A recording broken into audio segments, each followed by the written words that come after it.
All right, welcome everyone. My name is Diego. Welcome to a new live session at the latest, where I'm on a mission to help a million marketers make the best out of their digital marketing careers by bringing you experts to share tips, tricks, hacks, and just their stories. It's great to see how they got started. Today, we're going to be talking about LinkedIn and sales. We haven't talked about this. This is, I think, something that's trending. A lot of people want to know. We have a really cool guest, Nadja, head of business development at Lemlist. She's responsible for helping the business bootstrap it from like $1 million to 8 million ARR. She's in the process of expanding into the US, which is not easy. Just recently launched a YouTube channel. Apparently she has a zoo at home with 2 Labradors, a cat, and something that looks like a bird, which I think is funny. And I want to ask you later on that because it's either a bird or it's not. Yeah, thank you, Diego, for a lovely introduction. I see that you read my About Me page on LinkedIn. Lovely to see you, everybody here. Just an FYI, I do have 2 Labradors and a cat and something that looks like a bird. And when we talk about that, it is a bird that does not have any feathers because it's completely falling apart. It's very sick, very old. So that's where the joke comes from. And yeah, it's a family bird that's been with us for a long time. Nice. I think that's funny.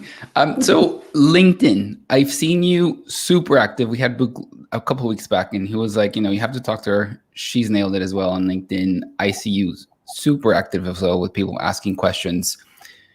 Let's first start with, you started doing political science. You study political science. How do you end up doing sales and being this big LinkedIn influencer on sales? How did that happen? Yeah, that's a question of the century, I would say.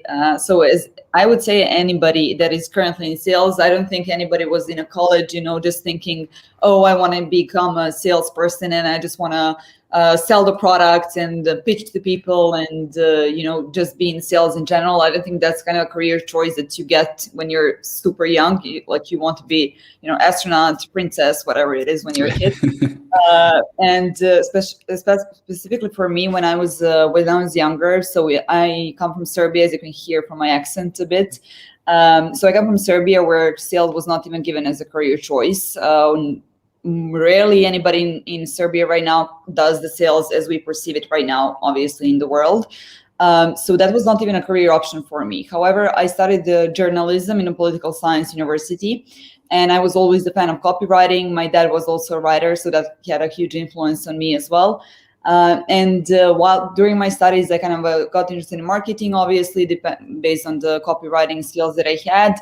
And after university, I kind of started doing marketing. And as it mostly happens for marketing, I quickly switched to sales. I joined a startup, San Francisco startup, where I was doing marketing originally. And then my CEO approached me because he saw my copywriting skills, my networking skills, general communication skills that are needed in sales. And we kind of started talking about it. We were going through a period of wanting to raise investments. So we had a need for a sales team. And I kind of just took on the challenge, which was terrifying experience for me, for somebody who didn't do sales in a way that you would do sales in general today, properly for a long time. So it was a terrifying experience, but I've learned so much from it. And I fell in love in sales at that moment. And I just kind of ended up doing it for the rest of my career, and hopefully for the rest of my career as well. Yeah, I feel like sales is either you love it or hate it. And you mentioned something like how we do sales today. How do we do sales today with LinkedIn, and how is sales different today than even 2 years ago, 3 years ago? Where does LinkedIn fit into this whole strategy and what you guys are doing, and specifically what you're doing with your team? So I feel there is right now a huge gap between the understanding of what sales is today. And I know that everybody who's on LinkedIn currently active, they're trying to educate sellers on how to actually sell it, that it's all about building relationship, leading with value, establishing that trust before actually going for a pitch. And if you're not active on LinkedIn, chances are your kind of a thought process about sales is that, I'm just going to send a cold email, cold call, pitch somebody, and just tell them what I can offer to them. And then that's it. Sales has changed a lot in recent years, specifically, especially last year when we had so many automations around LinkedIn and just people started blasting thousands of messages Yeah. on LinkedIn every day that were very, very horrible, I would say. So right now, the way that we perceive sales at Lemlist in general, and I think anybody who is properly doing sales today is actually conducting it, is that it's all about really building relationships. So we're kind of taking a step back and going into that original moment of how you would even start a conversation with anybody in the first place, no matter what your goal is, whether to sell, whether to get them on an interview, whether to offer them a job, whatever it is. Right now, sales is kind of implemented in every single area. And I see a lot of recruiters, for example, who are just sending, offers to anybody who is looking for a job. And they would just like send a cold email pitch without telling me, okay, why would I even be interested in your company or your offer? It's like the same principle goes for sales as well. Today, what we've been seeing for the last year is that you're getting, if you've been using automation tools on LinkedIn, you would receive, me personally, 20, 30, 40 messages on LinkedIn per day. That would be just like cold email pitch. Hi, my name is Diego. I'm sending, I have this company, I'm pitching this product. Do you want to have a chat? No reason whatsoever why I would respond, no personalization, no relevance, no trust, no rapport built before we actually start a conversation. So it has really changed to a moment where you need to just start a conversation in the first place, build that trust, build that relationship, and then and only then go into the moment of actually, trying to sell something. And that's why we are seeing a lot of increase in people who are actually right now becoming more active on LinkedIn, which I love. And you asked me before how I've ended up, being the thought leader on LinkedIn after like being on political science studies, especially living in Serbia. For me, the biggest impact and how it happened was definitely LinkedIn. So that's why right now I really want to emphasize to anybody out there who is like an SDR, maybe in the company, who is maybe doesn't have a manager who supports LinkedIn as a channel in the first place, to really take ownership of your own growth and your own personal brand. This is something that will guide you and that you will have no matter the company that you're in. And it is the biggest source of revenue for me right now today, even though I'm very good at outbound and cold emailing, still LinkedIn is the one channel that gets me a lot of demos, a lot of revenue. And it's something that you will take throughout your life, I would say. And I want to ask you a couple of things there, because one is, I've seen people who, sorry, they mentioned, I'm an SDR or a BDR, or there's different acronyms depending on the company, right? But there's no support for LinkedIn. Like, I have to do it myself. Where do I get started? And also, like, let's say I go into a company, I'm starting the sales team.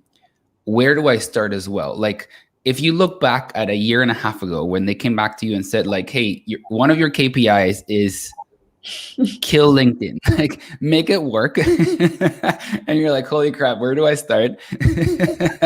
One, where would you start today? What would you do different? What were some mistakes you did when starting to build your LinkedIn network content, like this whole thing that you're doing? What would you do different? And what were some mistakes that you did along the way that you would tell someone who's probably in the same situation you were a year and a half ago of, you know what, like, okay, I'm sold. We need to use LinkedIn, like do it. And then as a salesperson, you come from copywriting. So I think it's a little easier to write. But for someone who's in sales, who's like, oh, I hate marketing, like, I don't want to deal with that.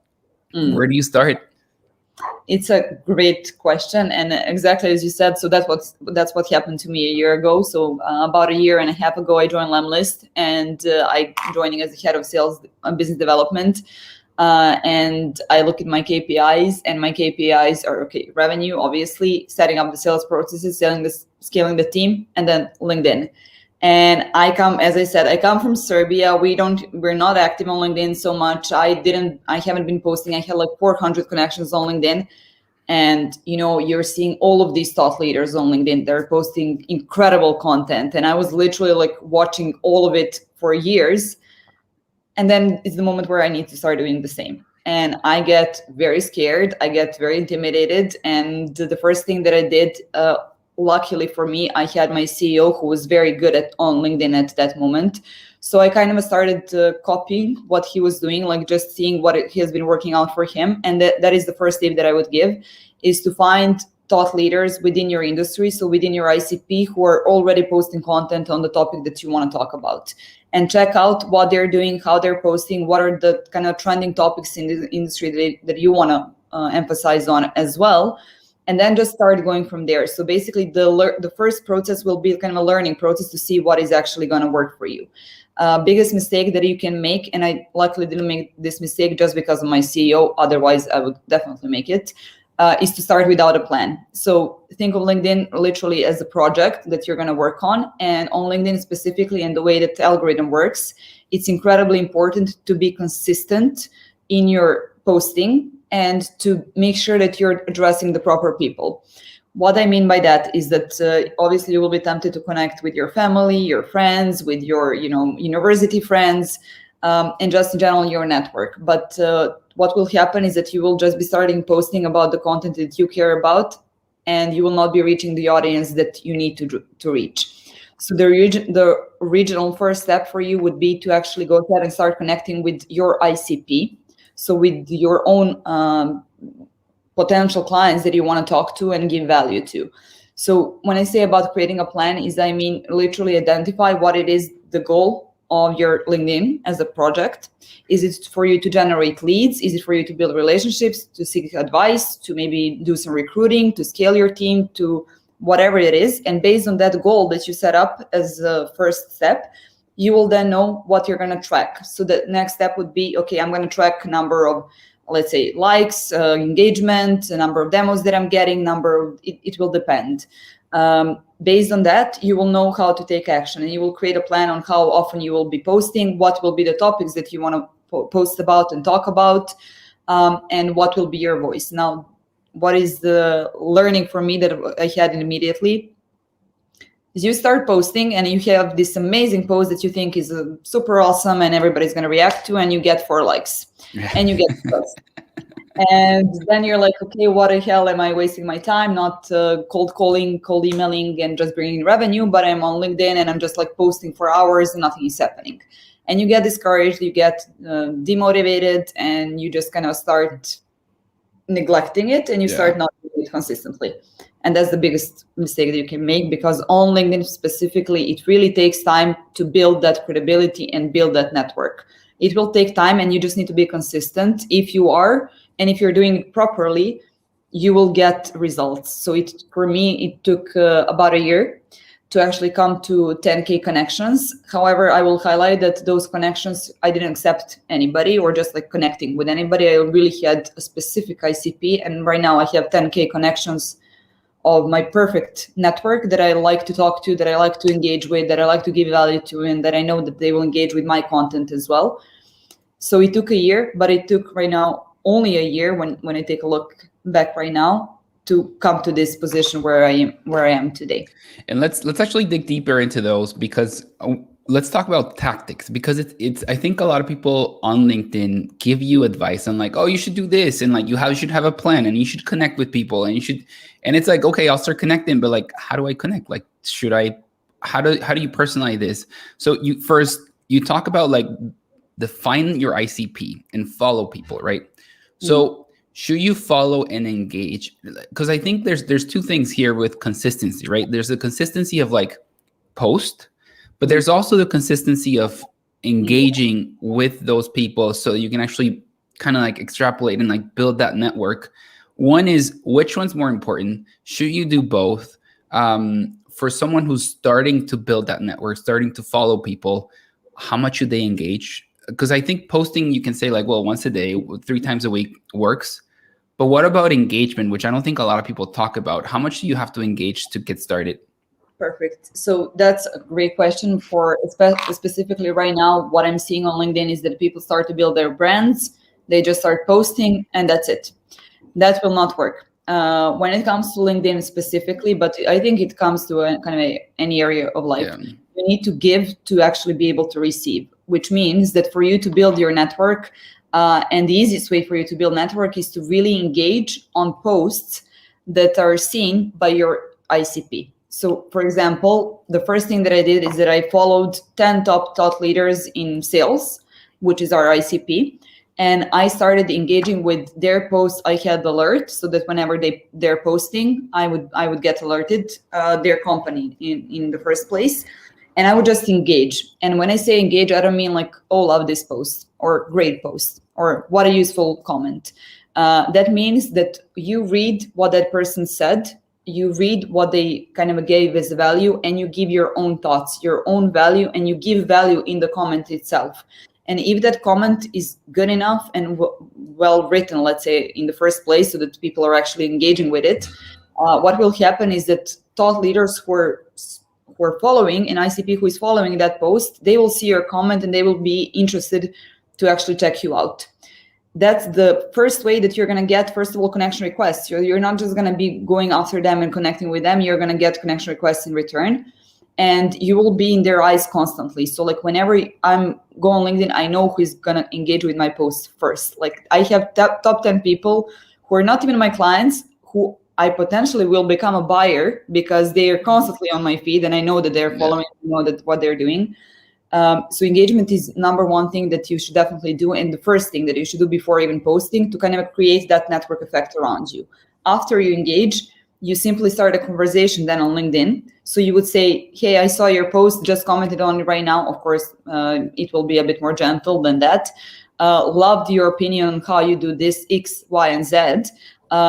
In my opinion, and then you just start a conversation. So it's not about your product, it's not about a company, it's not about anything at all except from what you saw, and you just genuinely start communicating with them, and you take it from there. So you don't pitch in the first even conversation, even the third one, even the second. I mean, it takes time for you to actually get the conversation to a moment where you can even pitch if you want to pitch. So you need to do a qualification. So 2 questions there, because I think this is like a wisdom nuggets that if people who are listening or if they listen to the recording, this is key. Because one, it's not about following your clients, it's about finding thought leaders who are followed by your clients, and you should start engaging with those. And I think that's key, because a lot of the mistake that I see is the first thing you think of is, okay, I'm just going to follow the company. Like within the ICP, these are the 4 buyer personas that we're going to target. So let's just start engaging with them. But what you're saying is, no, hold on, take a step back, do some research, find those thought leaders, start engaging with them, figure out start engaging with their posts. Your ICPs are going to start looking at you, start engaging with them as well, start conversations from those posts. And that leads you into, I guess, the next stage. Exactly. And I think the second thing that in question that I had is, you mentioned, okay, so start a conversation and I guess start engaging with them and then start a conversation. Do you do it on a post, or that's when you start sending personalized LinkedIn messages? At what point do you flip that and say like, okay, this is a person I'm interested in who's engaging with this thought leader. Why don't I just send them a direct message or a message on LinkedIn about this conversation? So what I personally do, it doesn't have to mean that it's the best approach. You can kind of tweak it around. I personally, whenever there is a comment that I really like and that I want to follow on through, I comment on the post itself. So I would reply to the comment just to kind of boost their comment as well, kind of give them support, as well. That's kind of, everybody wants to feel good as well. What I tell in that comment, immediately I will shoot them a message. So like I would give them my comment on their comment and shoot them a message relying back to it. That way they can actually, see that you actually saw that comment, because everybody right now, let's face it, are using the same tactic. I saw your post, I saw your blah, blah, blah, whatever, your content. Yeah. You need to kind of really prove that you got interested with that comment that they posted. And today sales got a lot harder, because your first thing that you need to do is prove them that you're not spamming them. So that's kind of, and it takes time, because they're so I am so guarded. Whenever I receive a message, I'm kind of on alert, waiting to be pitched. Even though like the conversation starts good, I'm just on alert, and it takes time for you to get my trust. And it's the same for your prospects as well. It's just like right now, it's very much harder than it used to be, because everybody's doing it. And I think in general, if you have a mindset that, okay, I'm going to connect and I'm going to talk to this person because I want to sell it to them, this is the moment where you're going to fail. Because for you, your mindset should be, hey, this person just posted about this. This is amazing content. let's start a conversation with them. And if you have really a mindset in sales that I just want to help people and my product might be able to help, but it might not, let's discover, let's start a conversation, let's help them out, let's share some value with them, let's share some content, just start a conversation, do kind of a discovery during the conversation to actually see if they're even doing what you're actually solving as a problem. And you will be able to kind of not sound salesy, because if you have a sales mindset, you're going to sound like that no matter what. And if you have a genuine interest to help and to really establish relationship, it's going to show. I love this, and it's so counterintuitive, right? Because as a salesperson, you would think like, I'm going to connect with people to sell, but the moment you do that, you fail on LinkedIn, and I think that's spot on. That's going to be on our clip for afterwards, because I think it's the most common thing that salespeople do, right? It's like, okay, I'm going to go to LinkedIn to connect and sell to people and not add value. And you start those conversations differently, and then you start spamming people. A couple of things I've heard, like people like Chris Walker talk about, you should connect with 30 people, because I think LinkedIn let you connect with like 50 people a day. Now it's like down to 30 or more. Is that a good tactic, or is it quality or quantity, right? Like, is it better to do your approach of like, connect with 3-4 people a day, but like have meaningful conversations, versus just, I get those as well, of like people just like connecting. Like, is that worth it? I personally think that when it comes to growing the connection base right now on LinkedIn, it will not fall only on you clicking on a connection request. Just because, as you said, LinkedIn right now is limiting you with the number of connections you can do per day. Per week, it's about 100, meaning that per day, working day, you can send like around 20. Meaning that you should really be picky of who you're connecting to, not waste those connection requests, first of all. I personally, when I started off, you can also use, so back then when LinkedIn was a bit more casual and more free, we did use to automate some of the actions on LinkedIn, just because you can do it at scale. What I mean by that is that easily with, for example, with tools like Phantom Buster, right now a Lemlist even as well, you can actually automatically connect with people on LinkedIn. And the way that we would do it is we would go on Sales Navigator and really target our audience properly, just to kind of take manual work out of our hands, so that when we're actually posting, some people will be able to see it. However, as we kind of grew our LinkedIn and we started doing more outbound, we really focused on that personalized approach, meaning that we connected only with people who are actually within our ICP that we want to be connected with. So to kind of go back to the beginning, the reason that I'm saying you should not only rely on connection requests is because you are limited in the number of connections requests you can do. A much better approach and much more worthy approach is when you're actually getting people to connect with you. And to do that, you're going to do that by engaging on their posts, by commenting on their posts, by commenting on thought leaders' posts, by attending the same webinars as they did, and then commenting with them on the chats, etc. Just really building a network as you would naturally do it, creating posts that catches your audience attention, and that way them connecting with you. So it's more about like creating that inbound than you doing outbound in the first place. Because I've seen you and other people in your team use it as well, where you post something and you say like, hey, do you want to get this guide? Comment below, DM me. Is that something that LinkedIn bans you from it? Is that because I think it's great. It's probably one of the easiest way. Like, you start with building the connections, doing everything that we've talked about, and then you kind of do those kind of posts where, hey, you want value? Like, just comment, DM me. Is that something you recommend as well doing? I would recommend it because, for example, right now, just to kind of explain to the audience what we mean by that. So, for example, what we do typically is we create one post where we we notice the problem that it might have. For example, in our case, it might be cold email, copy email writing. And we would create a post that kind of catch the attention. And then we would give value in terms of cold emailing the ebook, for example. But for us, LinkedIn algorithm works in a way that if you put a link immediately in your post, your engagement goes sideways. So you don't get engagement at all. So what we do is we put it either in comments and tell them like, okay, check the comments and then you will be able to get the link, or comment and we will send you the link.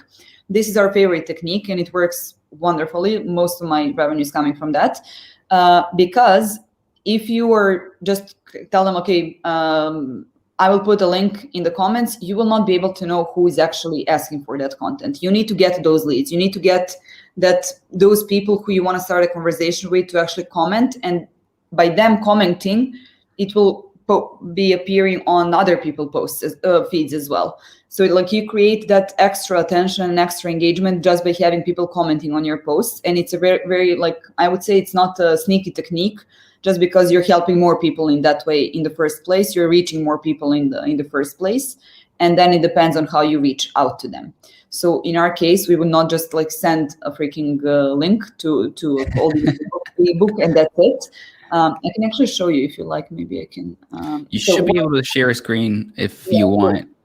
What we would typically do is we would create that post, and then we would use Phantom Buster to scrape all of the people who commented on the post, so that to make it easier for us to kind of have a list of people. Otherwise, we would spend a lot of time to copy pasting names. Then we clean it, we qualify it, we kind of make it nice. We get the email addresses, so we enrich that list, and we put those people who are interested in our content into the campaign. That campaign, I can actually show you right now. I think I have. Let's actually talk about that, like, because that's a really cool way, automation versus manual work. One is, do you start doing this manually first, and at what point do you automate? And let's walk a bit deeper, because I've heard of what was the tool you mentioned? Phantom Buster. Phantom Busters. I've seen it for Instagram, for LinkedIn, for this and that. One is, at what point do you start automating, and should you start manual first? So my answer to this is, any automation can be amazing if used properly, or it can be your worst freaking enemy. So Phantom Buster for me is the tool that I recommend to clients that I first educate and then tell them to use it, because otherwise you can go on Phantom Buster and you can automate everything, literally everything. And that's where it gets tricky, because people want to scale. They just want to do more and more and more and more. They are naturally tempted to go with quantity instead of quality, and then things just go sideways. But if you use automation in a smart way, that's where it can be your best friend. So for example, if I have a post that where I get like 5 comments, I would just like open those people, I would do a bit of research, and I would kind of send the messages by myself. But if I have 300 comments, which happens a lot, for me, it's impossible to really create like a nice outreach for 300 people in one day, which everybody expects, immediately send me the ebook or something like that. So that's where I automate. So I automate things where it can really be done automatically, and where it's needed the personal touch and human touch, that's where I go in. For example, my campaigns right now, so cross-channel campaigns that I'm doing for outbound, they're semi-automated. So I would have a sequence in Lemlist, which would start with connection request, LinkedIn view, connection request, LinkedIn message, then email, LinkedIn view, email, cold call, and we go from there. But every step of the sequence, even though it's automated, will be personalized. So what I mean by that, automating will be that I will not have to click automatically on every single step and then send the email, remember to do it. I would automate my thought process, I would automate. But what I would do is I would do my research. I would put personalized lines. My LinkedIn message connection request would be personalized based on my research. I would put it in the sequence itself. Email as well will be personalized with like intro lines. Some of it will be template, because let's face it, like you repeat a lot of same things all over again. Yeah. But it's really important to have that human touch all the way throughout, and tool to be used just to eliminate those extra minutes that you're just spending on clicking and viewing and doing literally nothing.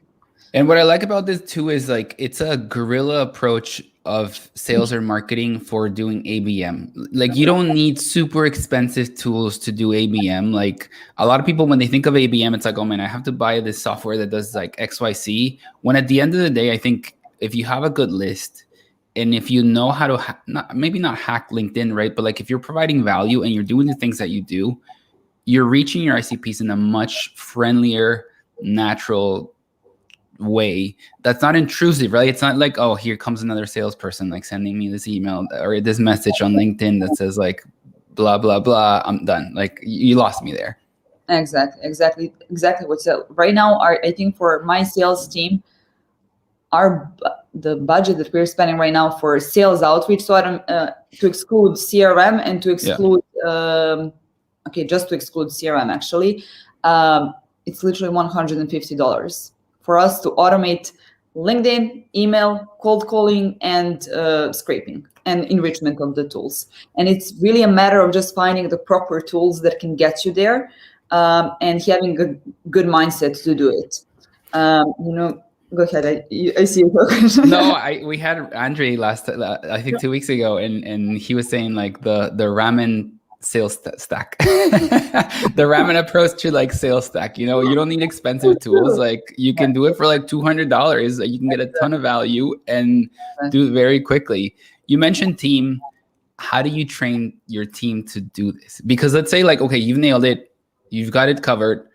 How do you teach them and start growing your team so that they can actually get into the same rhythm of using LinkedIn, using your approach, using the same process? Like, is this something that you kind of have to do it yourself first, validate it, make sure it works, get to a point where it works, and then start teaching it to others? Or you were by yourself, but like, let's say I have 50 salespeople on my team, 30, 10. Where do you start? Like, do you start by yourself, or you start trying to get this to do it with everyone? So personally, when I started off with Lemlist, I was alone, as you said, for like 8 months, I would say. So basically from June until September. So it's not even 8 months.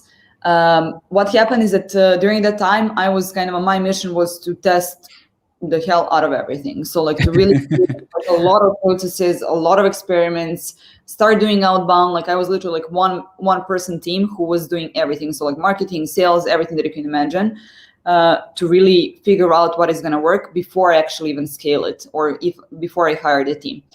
But when I hired a team, what happened is that, I got a moment like, okay, I know what is working. I know how I can do this. And I had it all in my head. But the moment where I had a team, it was a challenge because they had their own personal career experience from before, and they knew what was working, and they were kind of already intoxicated with these types of approaches. And it was really a challenge for us to kind of just break that pattern and get them to do everything else. So first thing that I always do is when my new sales hires is I get them on calls with clients, current clients, for them to network with them, to get an understanding of where Lemlist helps, who we are as a company, what is the pain point, etc.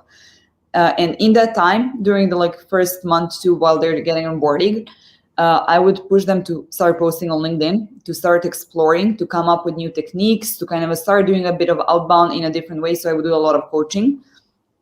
And right now, even though it was a cool onboarding moment where you coach, etc., if, as you said, if you have a huge team, do you first validate, or do you go with the team to do it? In my at Lemlist right now, that was the criteria for my hiring. So when I was hiring new sales reps, first thing that we would take a look at was not the skills, was not the years of experience. It was just the mindset, and if they have the entrepreneurial mindset, meaning that they're flexible, that they're open to test, that they can think outside of the box, that they're not getting pissed if we're changing a lot of direction and a lot of different tactics. And right now, my entire team comes up with their own projects and their own ideas and their own workflows constantly. However, I would say that my team is small. So we have right now it's 6 of us. So it's much easier for me to manage it. When it's a huge team, as you said, 50 plus, it's impossible. And it's not a good way for you to do.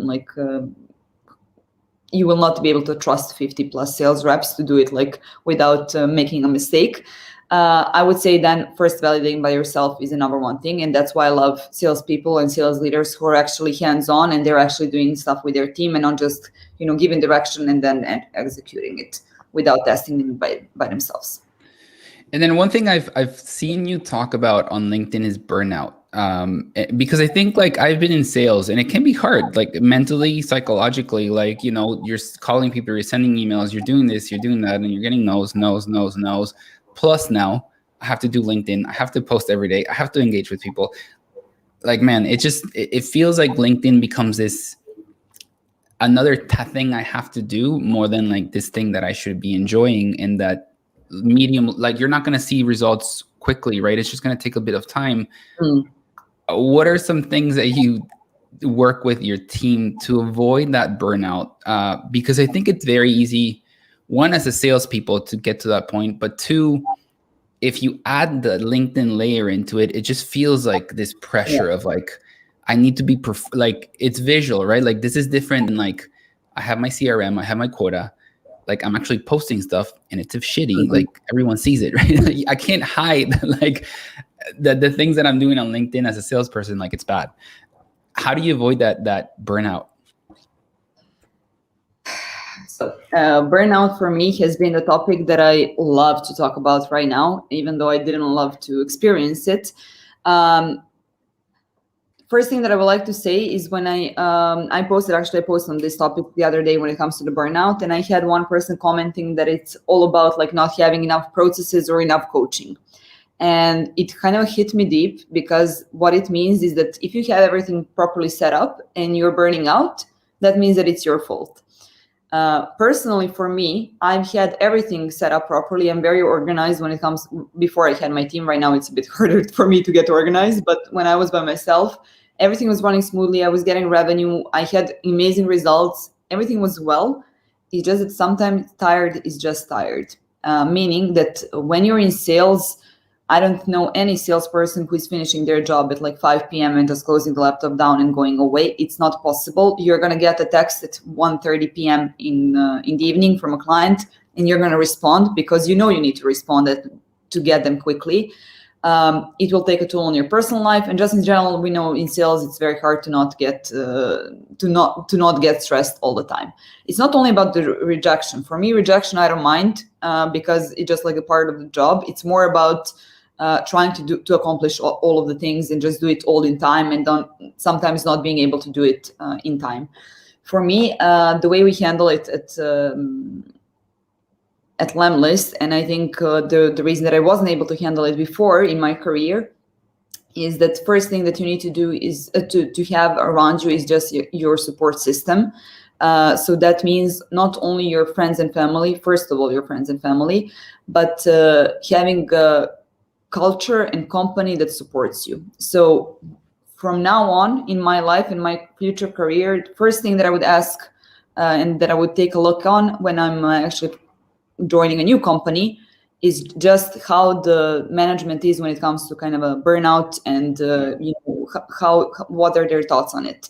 Right now, I'm very lucky to work in a company that is incredibly supportive of that. I've came to my CEO in February and I've told him that I'm completely burned out and that I need a vacation. And he wasn't like, thinking that I'm like right now getting tired, lazy. That I'm lazy. Yeah. He literally pushed me to take a vacation, which helped me a lot. And he never kind of used it as a wrong thing that I've done. It was more about and he helped me out a lot. So he really talked to me. He really encouraged me. And right now that's what's happened with my team as well. So in the past month, we've had a lot of tension because we've changed our direction and everybody was like feeling, okay, we don't know what to do, how we're going to do it. And like, it was startup mode, you know how it is. But I really felt the pressure and the tension coming from them because they were trying their best and the results were not immediately being shown. So as you saw in my post, like I literally flew my team to Belgrade, where I am right now. We took a day off on Friday. We went out. We had some drinks, and literally we removed our revenue from our KPIs for the summer because it's slower months, and it's not our priority at the moment. So it kind of released some tensions from their plates, and it's really they felt supported. So that's the number one thing that you need to have, and I'm seeing a therapist just to be completely, I think that's the best thing that you can do if you're in sales. If you live on this earth, I think everybody has some issues that they can talk about to the therapist. It's the best thing that you can do for yourself and your personal growth, but especially if you're in sales. And venting out, finding your filter what you're going to do to kind of switch off your mind. For me, it's my workouts. Hang out with my friends and just being considerate of your health, because if you're not, you're just gonna do lousy job. You're gonna be tired constantly. You're gonna put work in the first place, but by not putting yourself in the first place, you're not gonna be able to do that work properly. So I hope that answers your question. No, I think this has been great. I also applaud you for being so open about it, because I think very few people, especially when it comes to like having, whether it's a coach, a psychologist, a therapist, whatever you want to call it, I think people are embarrassed to share that. I have one too, like, and it makes a huge difference. Like, there's things that you can share with your partner, with like family, with friends, but sometimes like you also just need to vent with like a therapist, and it makes such a big difference in life, I think. And I think for people who are afraid of it, I think it's an interesting topic that you mentioned it. So I applaud you for bringing it out, because I don't think a lot of people are so openly about this. Honestly, for me, it's transparency is the thing that I've learned in Lemlist. Before that, like, I think everybody's really closed and they want to present themselves in the best way possible online, like the best versions. Like, think of Instagram. You have like, it's just like, fake. You have the most amazing life, but that's, first of all, that's not what people relate to. That's not what people will get the value from. And when you start really thinking about what is your position in the world, for me, I realized, like, I'm going through the same problems that everybody else in the sales world is right now facing. Can you hear me, Diego? Oops. Not sure if we're live.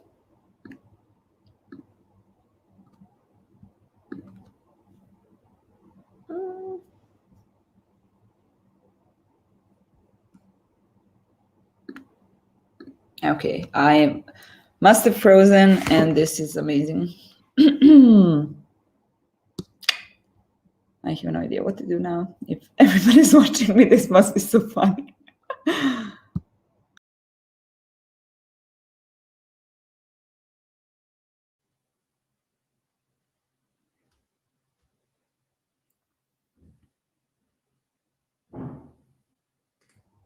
Okay, am I back? Diego? Sorry, we had a bit of a glitch there with the internet. Okay, I'm not sure if it was on my end, but I apologize. I think I was talking to the camera for 10 minutes by myself. No, that's okay. I want to be mindful of your time as well, but I want to give you quick thoughts on those last thoughts on getting a coach, because I think that's important. Yeah, so right now, what I wanted to say is that transparency for me, and being transparent about your issues, about your problems, about your being really vulnerable in front of the others, can go so much longer than you creating a fake image of yourself. First of all of us, especially in sales, like, we are all going through the same problems. We're all facing the same challenges. Not everybody's reaching those freaking amazing growth numbers where you're just kind of crashing it every single day. For you to share those thoughts and to really be able to kind of open up about it, it's going to be much more valuable to anybody who's going through the same problems, and make you much more relatable than actually just, presenting this perfect image of yourself, which nobody really cares about in the first place. Am I glitching, Diego? I need to ask. No, you're good. Sound was perfect. Yeah, so no worries. Yeah, I think I would say, like, just be human. That's the way I approach social media now. I think it's easy to get into this rabbit hole of like the perfect life, the perfect this, and I even stopped using Instagram, to be honest, because I feel like it's just, what's the point? But that's just my personal opinion. But no, I want to be mindful of your time. I want to really thank you for having and coming as a guest. We had really good comments, like great topics. This is really encouraging, super interesting chat, guys. Very insightful. Cheers from London. A bunch of really good comments everywhere. Pretty cool. So I want to thank you again for joining us, taking the time. And for anyone who is in sales, in marketing, make sure that you follow Nadja. I knew that the conversation was going to be natural. It was going to flow. It was going to be great. I think this was amazing. Make sure you follow her. We're going to be sharing the link. Anything, last question, and I always leave this space. How can people get in touch with you? Lemlist, what's the best way? I would say definitely LinkedIn for me is. Can I actually leave a link to my LinkedIn here, or you want to do it? Not sure. If you want to share it here, and then I'll repost it on all the different posts. I'm not sure, honestly, how to post it, because, okay, I'm just going to send it to you here in private chat, and then let's see how it's going to go. So LinkedIn for me is where I live every single day. That's the number one thing. Obviously, if you want to check out Lemlist and talk to me there, feel free. We also have our virtual office called Lemverse. So if anybody wants to kind of go into our virtual office and meet the sales team of Lemlist, feel free to do it anytime. We're there like working remotely every single day. So if you need any help, any tips, it's an amazing virtual platform. You can access us anytime that you like. Awesome. Thanks again for everyone for joining. And I want to just remind quickly everyone, make sure that you subscribe to The Latest, where I sent you 8 news worth reading, 3 hacks worth knowing, and a question worth discussing every Monday. Every digital marketer should know it. Make sure that you sign up. Thanks again, Nadja. See you guys. Thanks. Thank you. Have a good week. Bye-bye.